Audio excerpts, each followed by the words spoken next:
Hello, everyone, and welcome to the BYU Library Family History webinar. We're so glad that you could join us today. I'm Rachel, and I'll be your host for this webinar. If you have any technical difficulties during the webinar, please use the chat box and I can address your concerns. You're also welcome to use the chat box during the webinar for comments, insights, and questions. However, all questions will be addressed at the end of the presentation. Our next webinar will be on July 25th with Ada Luque Nelson and Maribel Medina on the Family History Guide for Latinos. If you'd like to access a previous webinar, please visit our webinar index on our website or search on our YouTube channel.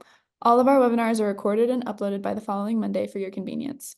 We also post links to recordings and other updates on our Facebook and Twitter accounts. For today's webinar, we're pleased to hear from James Tanner on What Can I Do If My Ancestors Came from Hungary?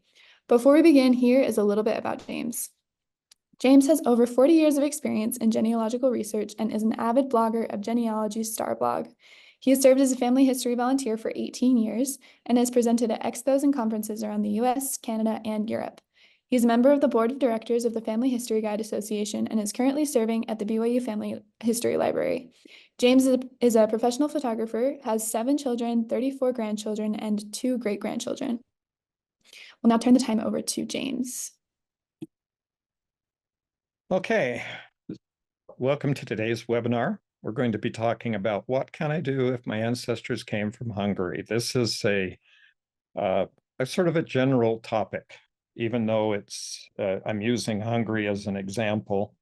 I'm going to explain the issues that occur when you have an ancestor that comes from someplace in the middle of Europe, and what you do to start and to get to that point when you can do the research for that person. So I could have referred to any country, and I really chose Hungary because the language is Magyar, and it belongs to the Uralic language family, a group of languages primarily spoken in Eastern and Northern Europe within the Uralic family. And it's in the Finno-Ugric branch, along with languages like Finnish and Estonian. Now, the reason why that's important is because the language we speak in this particular presentation is in English, and English is a language from the Indo-European family of languages, goes back, is related to most of the other languages in Europe. The Romance languages, the Germanic languages, the Scandinavian, all of those languages are related to English. And one of the things that make it easier to learn or understand one of the other languages in the Indo-European family is because we have words that are the same or very similar words in the languages, in all the languages. So some of the writing forms and other things that are involved with doing genealogical research are very difficult. But once you get into the languages in Eastern Europe, and particularly Hungarian and some of the Slavic languages, then you're going from into a not only different alphabets, but you're going into languages that are totally unrelated to the one that we know and use generally. So this is a bigger challenge than it would be to start doing German research or Scandinavian or French or whatever research in Europe. And it's also very unlikely that many genealogists from the US have studied Hungarian in school or have learned Hungarian. I'm sure that there are some Native Hungarian speakers in America who are genealogists that also do genealogy. So that's entirely possible.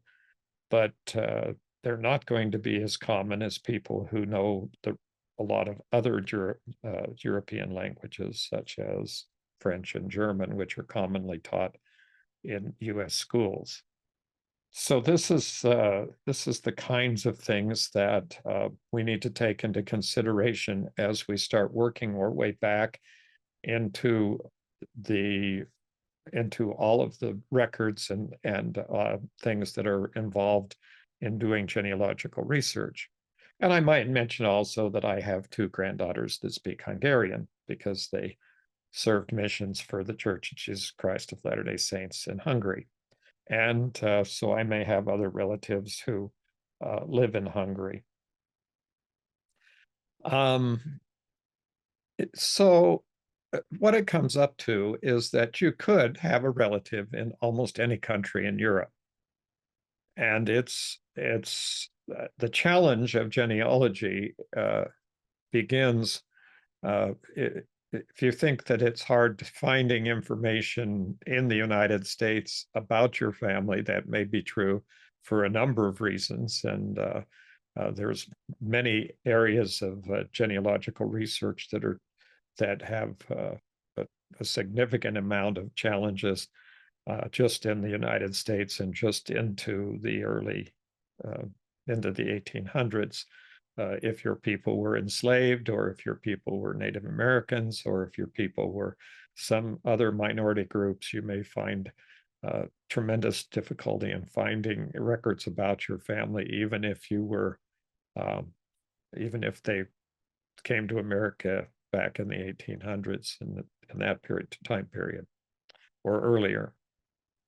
But if your family comes from the European area, then the the difficulty is based primarily on the availability and the number of records that are available.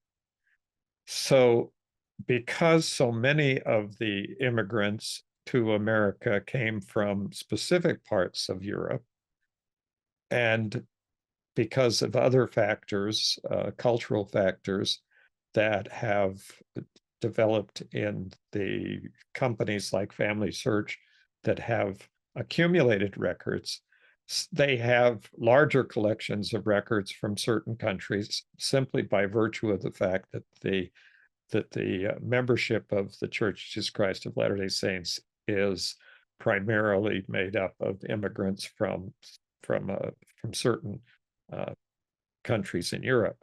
Uh, there are many more from from Sweden and Norway and Denmark and England and the British Isles, uh, for example, and then some of the other countries in Europe. But if you happen to be from, and your family is from some other place, for example, Latin America, it's very possible that your ancestors came from Spain or from Italy, and it's also possible they came from some other country entirely different, because there were lots of people who came to America. It's also important to understand your cultural background. As you go back doing your families, it's kind of interesting to get names, and you find the names and the people and whatever. But it's more important to try and identify where and how and what was the culture that they grew up in. If they came from uh, uh, if there were recent immigrants, then the effect of the immigration will be much greater than if they immigrated back in the 1600s to America.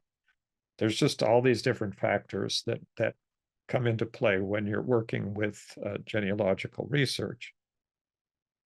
So as we work through the records, um, we come up with the fact that there's the usual complications about research as you go back in time. And as I've been working with doing consultations for the Salt Lake Family Search Library, I have done many hundreds of consultations, and about 95% of them deal with immigration issues. Even probably higher than that percentage. It's almost never that I'm talking about someone that was that was somebody who lived in the United States or some other country, and they're looking for information about that in their own country.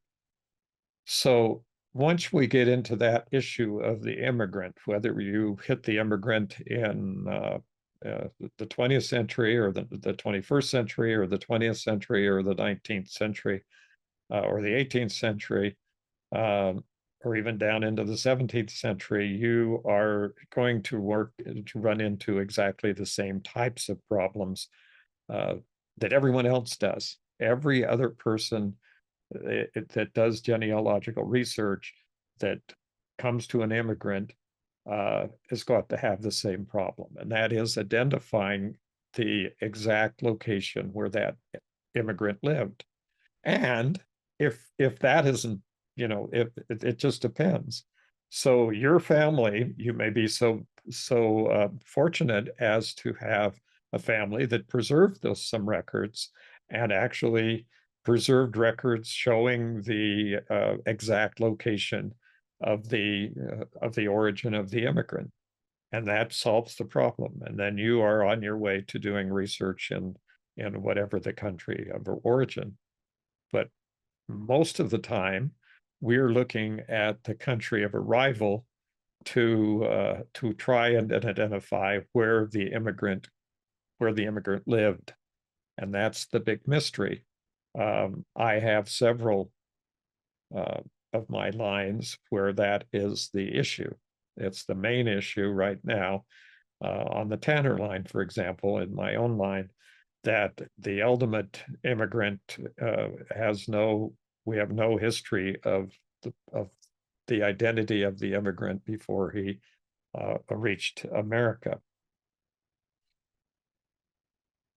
So basically, what I'm talking about here is what you do when you find the location of your ancestor's birth, and the birthplace is in a country such as Hungary that is totally something you're not familiar with at all.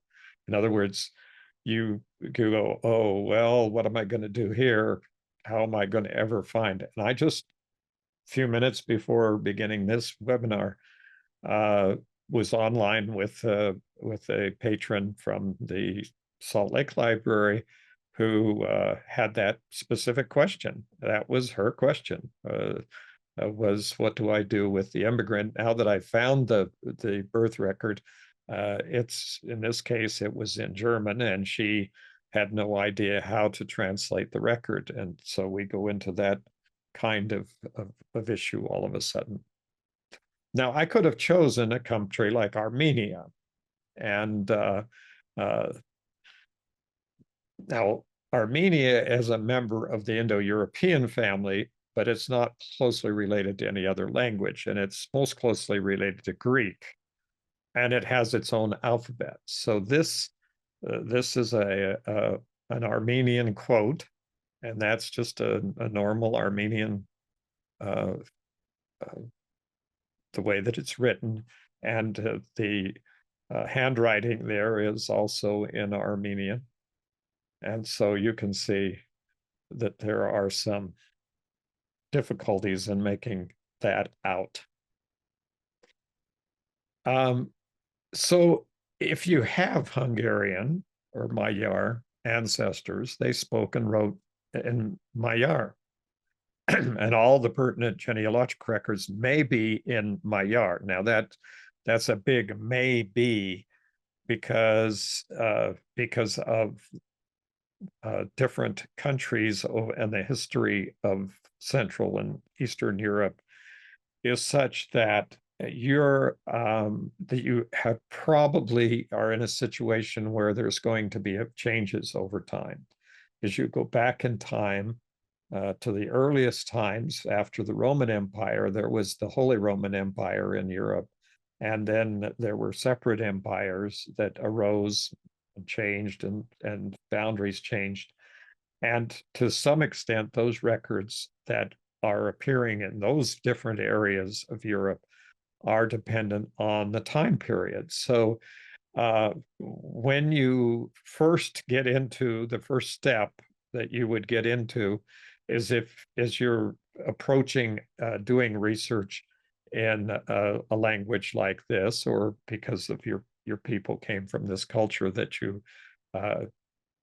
basically are unfamiliar with, is to get the education. In other words, take the time to learn about the country and learn specifically the history of the country so that you have some idea uh, when and doing the research in America, you can make the determination of the time frame when your ancestor arrived in the country. And sometimes you can find passenger lists and things that will tell you when the person arrived. And if you are fortunate enough and you keep traveling and lurking, you may find the exact location. But once you do that, it's in order to get further and to continue to do research in the records, it's absolutely necessary to go to the history, go to the geography, and learn um, what was possible, where the records would be, and what language they would be in. For example, during the Austro-Hungarian Empire, a country like Romania that speaks Romanian, which is a Romance language like Italian and Spanish, the parish registers in Romania during the time of the um,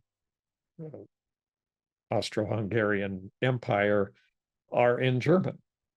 So whether you speak Romanian or understand it or have a familiarity with it, it's not going to help you much because the records are not going to be in Romanian. And so that's kind of the thing that happens throughout Europe and is part of the problem. Just for information, Hungarian has 44 letters in its alphabet. And so beginning the process of learning how to read or understand, even to speak Hungarian, it's important that you understand how to decipher a language that has nearly twice as many letters as our alphabet and different sounds for each of those letters. So what do you need to do first? Well, first of all, I would encourage people whenever they are working their way back in genealogy and they get to a person that seems to be difficult, and we sometimes call it a brick wall, but that's I really don't like the phrase brick wall too awfully much because that seems to imply that someone else has made the you is preventing you from finding your ancestor, and when usually that has to do more with your own personal education and continued research.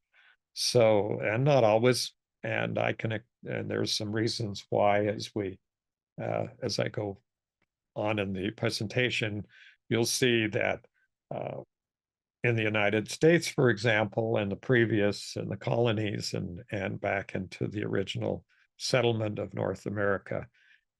One of the realities of that is that many of the people who came here have no records, and finding the ancestral home is going to be is just simply not possible. We just don't know. One way, of course, around that has been given, and this is kind of jumping ahead a little bit in my presentation, but is through DNA.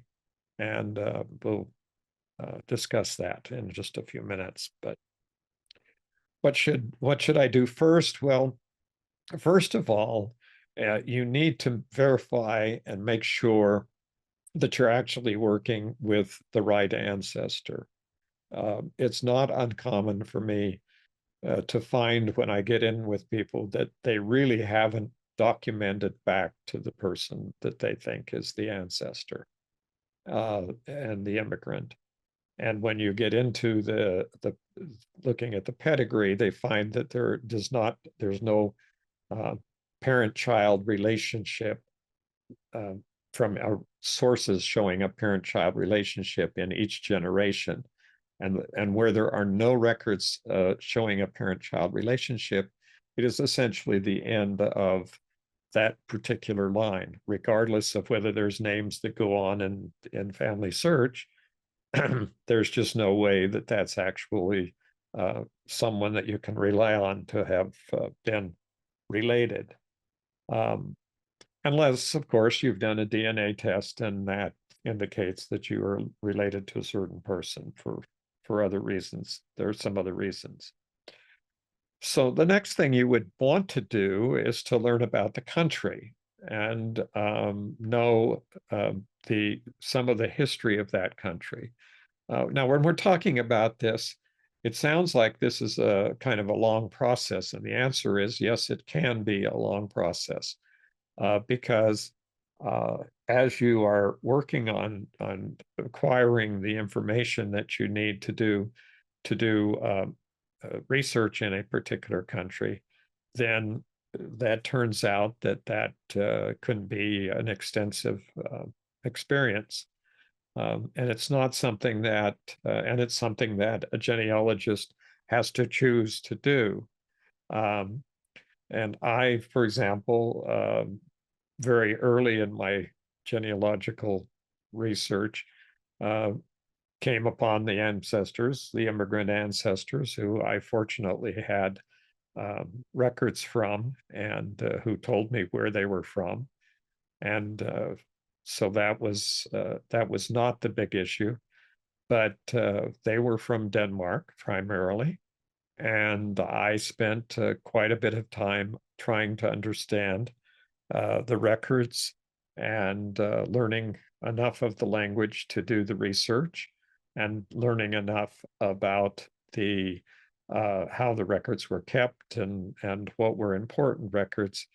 And I'm still learning, and that is not a process that ended years ago when I was doing Scandinavian research, but continues to this day. I still have many things to learn about each country that I begin doing research in. Uh, most recently, I've been doing research in Canada, and I find that Canadian jurisdictions are a little bit different than uh, the simplistic view that has been portrayed in some of the documents. I mean, some of the references that I've looked at so far, that the way that their counties and provinces are organized is quite a bit different than I would have than I have been led to be to understand. So sometimes the information you have has been generalized and simplified, and it's not necessarily detailed enough to help you as with genealogical research. So now, kind of going back and using the theme here of Austria and Hungary is Austria-Hungary was often referred to back in that time period. And this is in 1910 as the Austria-Hungarian Empire or the dual monarchy. It was a multinational constitutional monarchy in Central Europe. And it lasted from 1867 to 1918, obviously to the end of World War I. And you can see that a lot of the peoples in Eastern Europe that you would normally think of as living in the country were actually subject to the Austria-Hungarian Empire.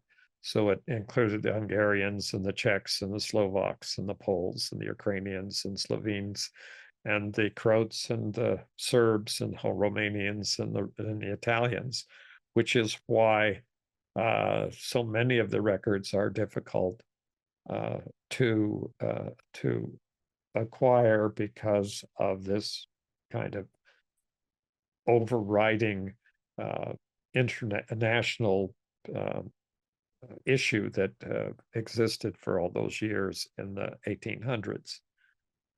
So if you're looking back in time and you begin after World War I and you're researching back through your ancestors and you have their place where they were born in Europe, and all of a sudden you're finding that your records are different than what you expected once you hit that magic 1918 date, and begin to look into records. And it's interesting too that there's a change here.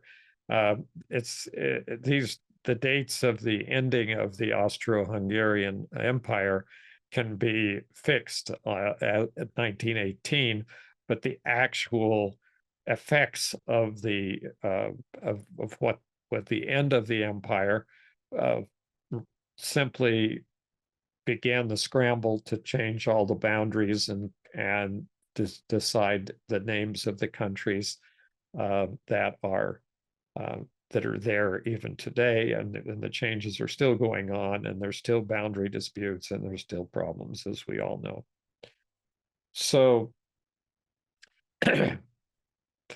first of all, the one thing that I would recommend as the absolute beginning point of any research, and it's helpful to refer to this periodically as you're doing research in a country to refresh your memory about records that may be available. I just found a very interesting reference in the Family Search Research Wiki, which is what I'm showing here, to some Eastern European records that I was not familiar with.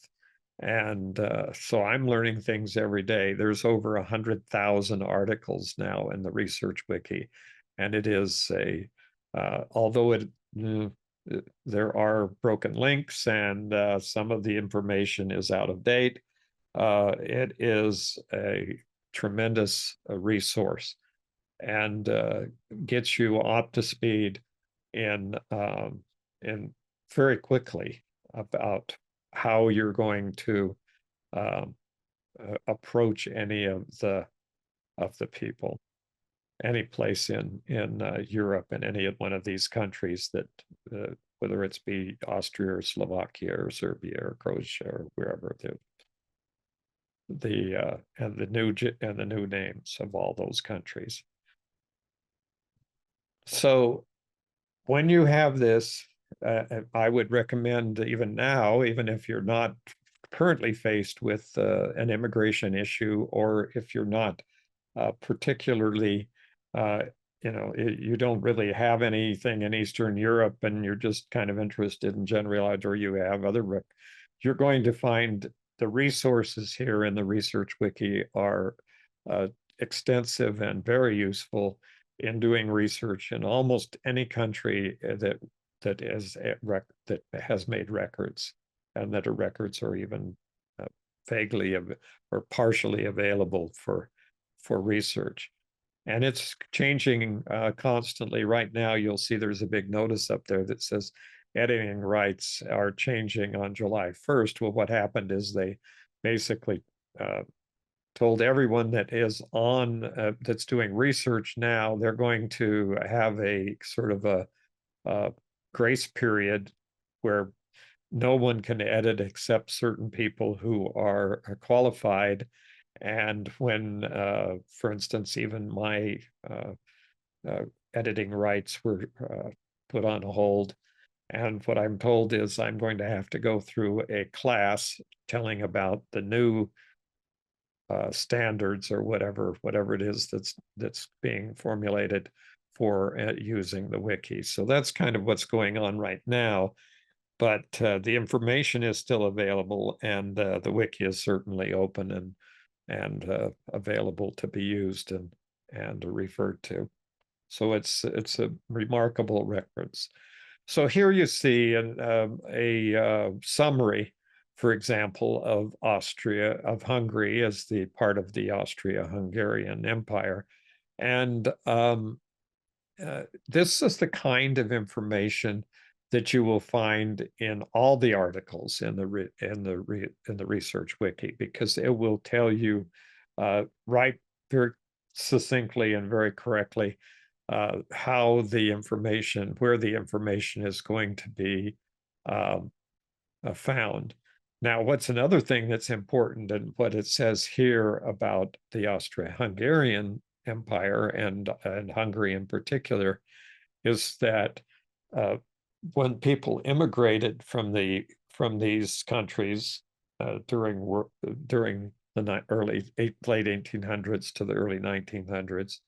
They were not just Hungarians, but they were also Romanians, Germans, Jews, Slovaks, Ukrainians, Serbs, and Croats. So there's just, there's all these different peoples who have possibly come here to America, and you may very well have found one of these groups in your own ancestry. And the simple thing is one thing that happened many years ago when I was working at the Mesa, Arizona Family History Library. We had there was a patron there who had a number of the volunteers were sitting there, were helping him, and they were all looking at a census record. And he was insisting that his family came from Austria, and we needed to know what to do Austrian research. And so I was sitting away, and I overheard the conversation, and nobody seemed to be able to answer that right then. So I basically went over and looked at the record. And when he looked at the record, it said that he came from Austria, very clearly right there on the record. But right over at the other time on the side of the record, it said that what language did he speak, and it said he spoke Magyar.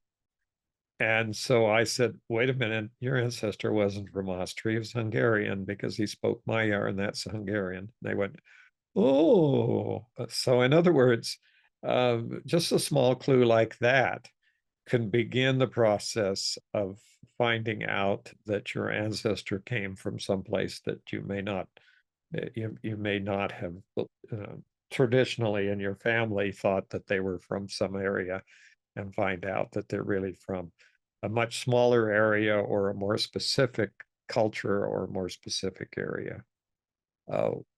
So as you go to these, you'll realize a couple of questions that I always ask when we get into this discussion of origins is, what language did they speak, and what religion were they? And those two questions can often answer the question of whether or not they came from the traditional place name that is used by the people who have passed down this information. So once again, kind of to go back to this, to emphasize it, that finding this country of origin is easily, from my perspective, the most challenging aspect of genealogical research. And those who do not have that as a challenge are very fortunate. And I can say one thing is that a lot of assumptions are made simply because a person ends up being in Virginia in some early time period, or North or South Carolina, or some other place, or one of the colonies.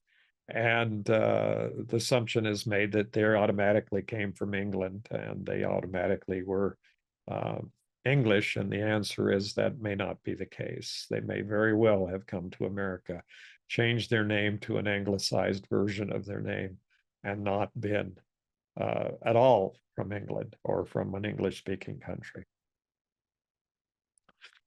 So as you start working on this question of the ancestor from a country that has a language and culture to which you are not familiar, you're going to have to answer some questions. So, and this is what I've already mentioned partly, is first of all, what language did your ancestor speak? And this is a crucial question, and it may not be as easy to answer as you would think.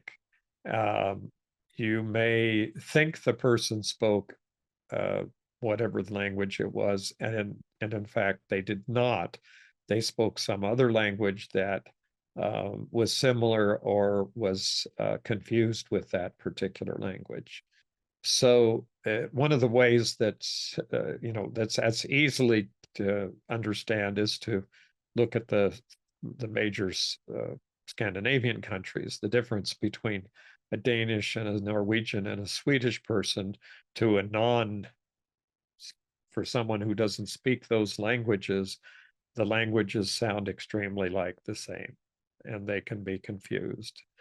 And if you go back in the history, you find that Denmark and Norway were essentially the same country at a time. Sweden and Denmark were the same country. Sweden, Norway, and Denmark were all the same country. In other words, depending on the history and the time period that the ancestor left, they could have been from Denmark and yet said they were from Sweden because Sweden was the country who was in the ruling country at the time that the ancestor immigrated. And then, as I mentioned, what was your ancestor's religion?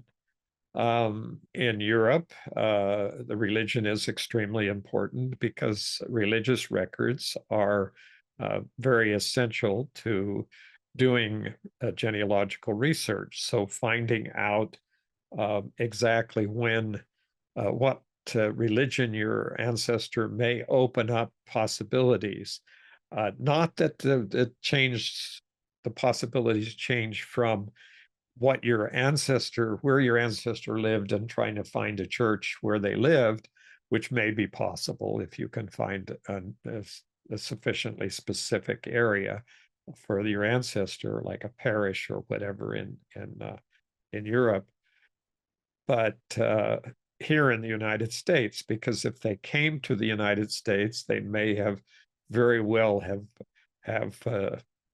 associated with a religious community that spoke their language. So you may find that your ancestors' records, church records, are in a church, in a German-speaking church or a Scandinavian-speaking church or whatever it is, and that is extremely important thing to find because that gives you an even greater way to find additional. Because as they came to America, they probably came to a place where other people from their same area came, and by doing what we call cluster research, you can go out and find their neighbors, their friends, their associates, their social networks, what they did, what kind of organizations they belonged to, like various, even a farm co-op, because all those could have been easily in the United States and in America,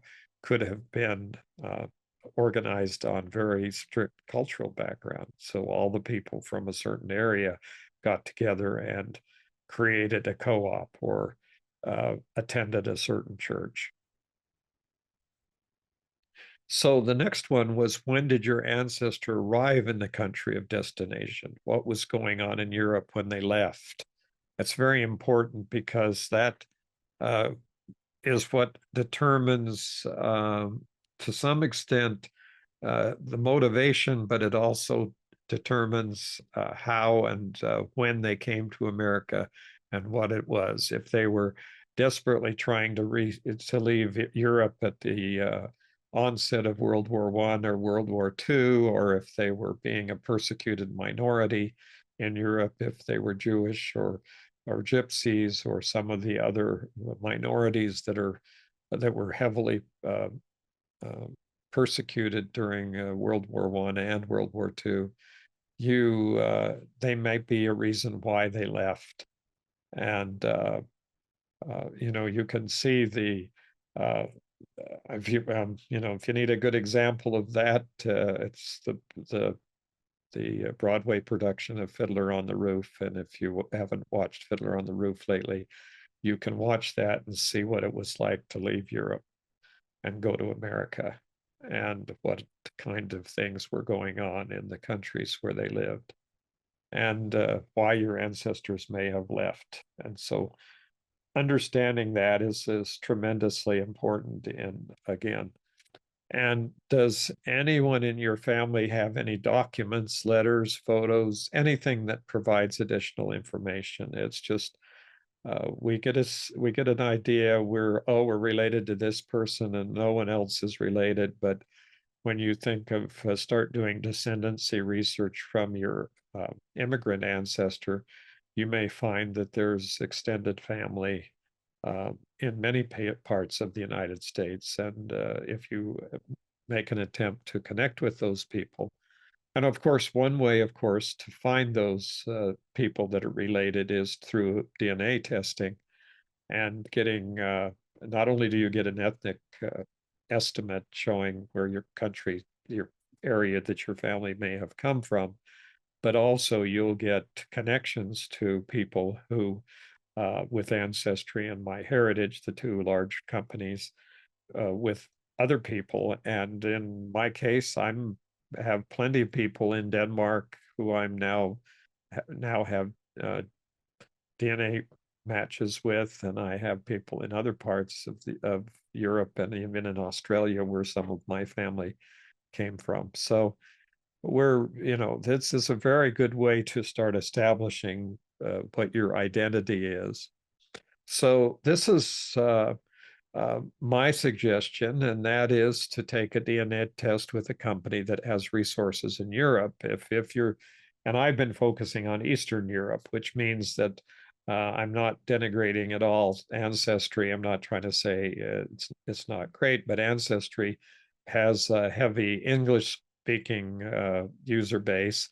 Whereas MyHeritage has a heavy European and even Eastern European base for a lot of different reasons. And so the chances of you finding a Eastern European ancestor match from MyHeritage is much higher than it would be from Ancestry or any of the other companies. It's interesting because Ancestry today just announced uh, that they are merging and becoming a partner with Family Tree DNA, which is the testing company. It's the one that actually does the DNA tests. And Family Tree DNA has had family trees on their website, but they're simply moving those family trees from their website to MyHeritage's website. So if you have a family tree DNA account and you had a family tree of some kind on that website, you will now be getting notice that your website is now going to be shared onto MyHeritage and that you can then use the MyHeritage website. I'm not sure what that involves as far as how much it would cost or what it's involved with getting the subscriptions to MyHeritage, but that is what was announced today in an email that I got.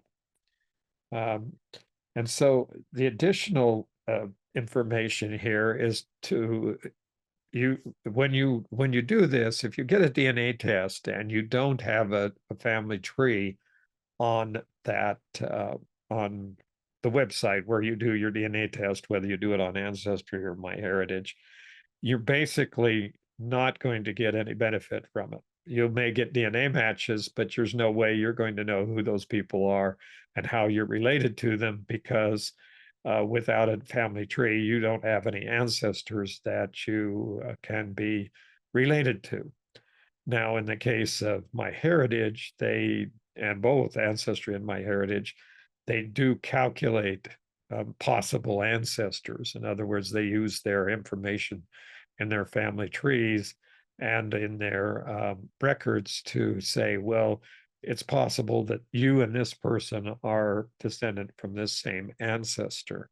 So, there's ways to do that, but if you are in the process, if you want the benefit from a DNA test, you really need to have done some of the paper genealogy and the work and to put your family tree on the website. It's kind of unfortunate and a little bit tragic that so many people have taken DNA tests without making that additional effort to put a family tree up.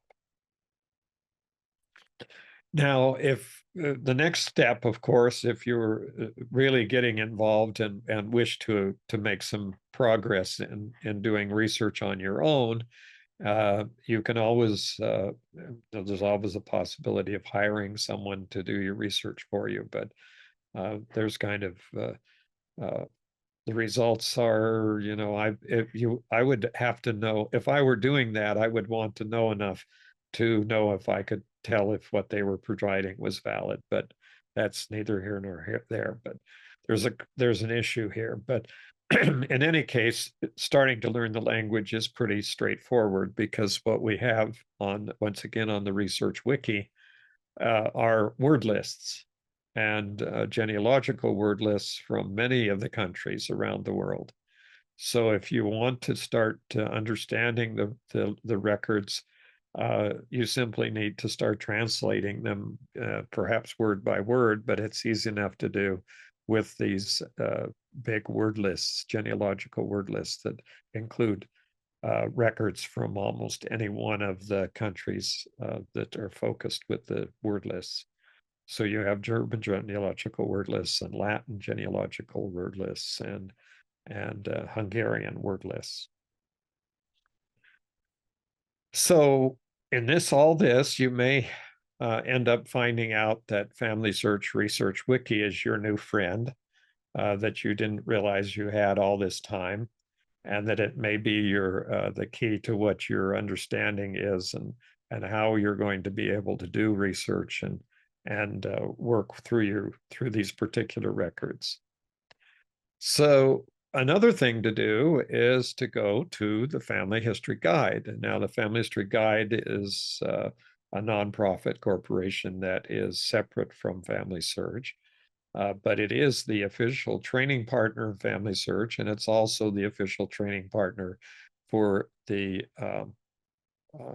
National Genealogical Society, or NGS. And it is something that's used by people all around the world to basically get some basic understanding of how all of this research works and begins. It's organized it more as an educational tool rather than like the research wiki, which is just a wiki. It has articles on all different subjects, but you have to kind of follow have to develop your idea of what you're learning and asking questions here. The questions are answered directly by the organization of the research wiki. So it's a very helpful and a very essential tool for doing it. It's thefhguide.com, thefhguide.com, the Family History Guide. And there's a way to act to get additional help on from the community, the Family Search community. In this case, the Family Search community is available under that little question mark that appears at the top of the Family Search pages. It says community, and it takes you to this website. And if you go to the groups and look at research groups and Family Search sponsored groups and all groups, you'll find different groups of people who are willing to help and give support to a certain degree. I mean, you're not, you can't turn your entire research project over to the community, because the community is something that is all voluntary, and the people are not full-time, and they don't do this for a living, and they're not sitting in the library like we are and helping people during the times we're there. They are just volunteer people who get online and because they know this information, are willing to share. So but it's an extremely good way to find further information about the pro. Another source for information and help in getting started, and once you get into the issue of how you're going to crack the Hungarian code here, is to look online on Facebook. And here is Hungarian Living Genealogy Group. The language of this group is English, and they're sharing resources. And then Magyar roots, formerly Hungarian exchange. There's 7,000 members to that, and there's 4,000 members and 6,000 members in the other two groups. And these are people who post regularly and will review and answer questions. Um, uh, this is something that's again voluntary, and you'll probably be told if they think you're being abusive of their efforts. But there are many more groups here that can be helpful, and you can look under any of the countries and any of the backgrounds and find the same kinds of information and help. Now, let's emphasize again that as I go through here, and I've used Hungary as my example, you can substitute any country, Slovenia, Czech Republic, anything you want to put in there, and it will apply. Everything that I've said today applies to generally to any country. And if you wanted to extend that even further, I've focused on Eastern Europe for the purpose of simply making that something that was the focus of this presentation. But you could do that for Japan, you could do that for the Philippines, you could do it for India, you could do it for any country in the world, and you would find the same kinds of record helps, and the same have to go through the same process in order to learn about and have any kind of success with the records from that country. So I'm just using Hungary as an example. And once again, so I say it even and emphasize it enough by repetition that these instructions work with anything, any country that's on the face of the earth. And at some point, you may want to wish to visit the country of your ancestors' origin. I have friends who I've over the years have had wonderful experiences visiting countries where their ancestors lived. Those who prepare extensively before they go, so they have located the grave sites before they get to the country and have maybe contacted their relatives that are descendants from the same person that they are, have had in some cases some very extraordinary experiences that were just wonderful.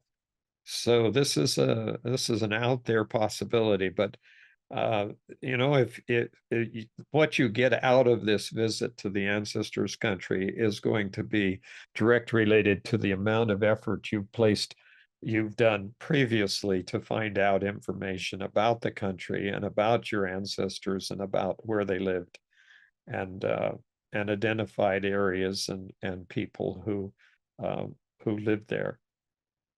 That's much more meaningful than simply saying, oh, I guess my ancestors came from Scotland, so I'm going to go to Scotland. Well, fine. If you want a trip to Scotland or to any other country, simply because you think your ancestors came from there, then that's fine. But that's not going to be a genealogical experience, and it's not going to have much value to you other than the experience of actually seeing the country, which probably has some value.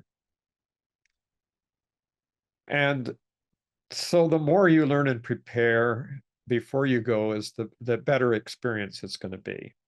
And if you have a DNA contact people, you can contact those people through MyHeritage. MyHeritage is set up so there's a way to contact. And I've had many people that I've talked to and worked with that have had a very good success through working with the people they found and contacted through MyHeritage, that were their relatives and became very interested in meeting with and getting to know their cousins from America. So this is a possibility, and it's something that is certainly one of the byproducts of having a DNA test with one of the major companies. And so meanwhile, there are records for many of the countries in Europe on family search. So if you go in here and look, here's Hungary, and there's all the different places within Hungary, and there's a list of records from Hungary. As the countries have opened up and as they've been available and open, Family Search has taken the advantage of going in and getting permission to digitize records. And so there's a huge amount of records that have been added. Something you should need to know about the Family Search is that the Family Search catalog, the one on the main catalog on the Family Search website, has not been updated now for 2 years. It's 2 years behind, and there's no plans in updating it. The information of the later information is all under the images. If you go to search menu on Family Search and look for images, you're going to find the newer records that have come in the last 2 years, and all the old records also. So you may also want to look at the records and get an idea of what the challenge level is. And that says all you need to know by just looking at the records. And this is where this record came from. And it's a baptismal register, and it's for married and dead records. Baptism, marriage, and death records. So Google Translate may also become another friend out there. And you may want to know that AI handwriting recognition may come to the rescue in the next few years, and that there are script tutorials from BYU, and there are many websites that teach Hungarian and the other languages of Europe. So as you keep looking, you may find ways to find that ancestor. So thanks for watching. Thank you so much for Okay. joining us today, everyone. We hope you'll join us for our next webinar, which will be on July 25th next week, with Ada Luque Nelson and Maribel Medina on the Family History Guide for Latinos. A recording of this webinar will be made available next week. You can view that on our YouTube channel or on our website. If you have any comments or questions, you can always email us at fh_webinars@byu.edu or follow our Facebook and Twitter. Thank you and have a wonderful week.